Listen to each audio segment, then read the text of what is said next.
guys don't get too close, I'll take the mask off so you can hear me a little more distinctly.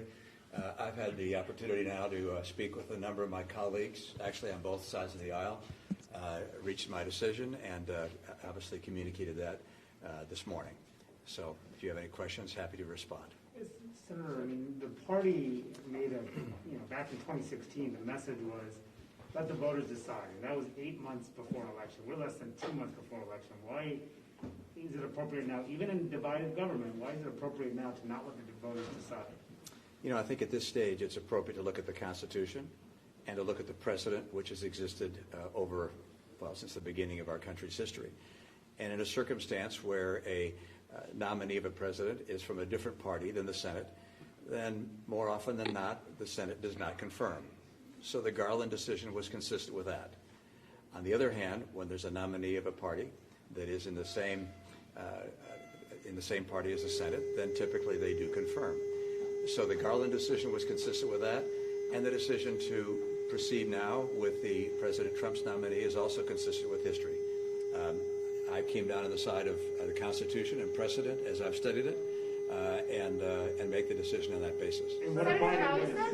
You said that in your release that you would look at a nominee's qualifications.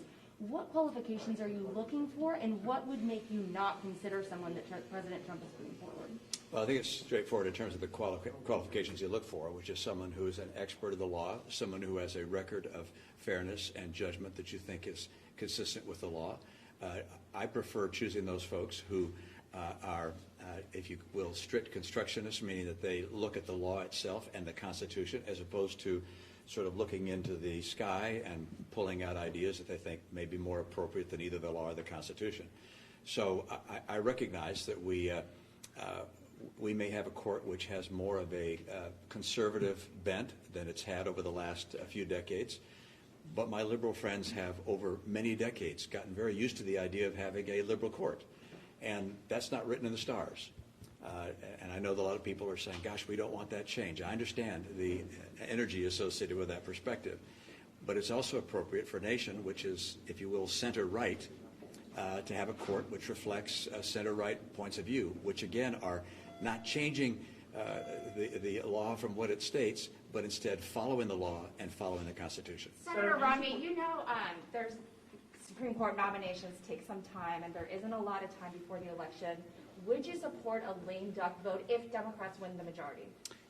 I'm not going to look at all the hypotheticals that might occur, but I've laid out what I intend to do, and that would be dependent upon, or not dependent upon the timing. I don't know whether the decision will be made before or after the election, meaning the final vote will be before or after the election. Would you be all right if the final vote was before the election?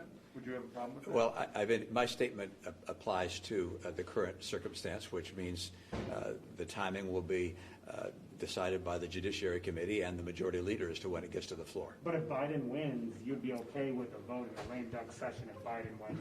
I'm not going to get into the particulars of who wins and who doesn't. That's a very possible. There are many possibilities that we could go through. I've indicated that what I intend to do is to proceed with the consideration process, and if a nominee actually reaches the floor, that I will vote based upon the qualifications of that nominee. What do you think back in 2016, do you disagree with your party's decision to stop Merrick Garland? I wasn't there. I think there's some perception on the part of some writers and others that, gee, what happened with Merrick Garland was unfair.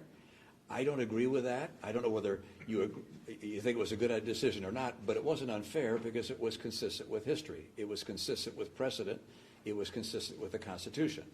So the idea that the Merrick Garland decision was unfair and therefore it has to be made up by doing something which also wouldn't make a lot of sense, which is saying to President Trump, you can't get your nominee either, that just doesn't follow for me. The Garland decision was consistent with history. The decision to proceed with a new nominee is also consistent with history and precedent, and that's where I come out. Senator Romney, I know you said you will assess the nominee on his or her qualifications, but the president does have a list of 40 people out, and he's made it very clear that his nominee will always come from that list. Have you studied everyone on that list? Would you support anyone on that list? I have not studied the full list, nor have I done the qualification evaluation that I would want to do before I decided to support anyone in that list. I presume there's at least one or two on that list that I would support, and there may be one or two that I wouldn't, but I haven't looked at their qualifications to make that judgment. But I will before the process is complete. What about Amy Coney Barrett in particular? I haven't reviewed her judicial record to this point, and we'll look forward to doing so if she's the nominee. Thanks so very much. We're going to go to the meeting.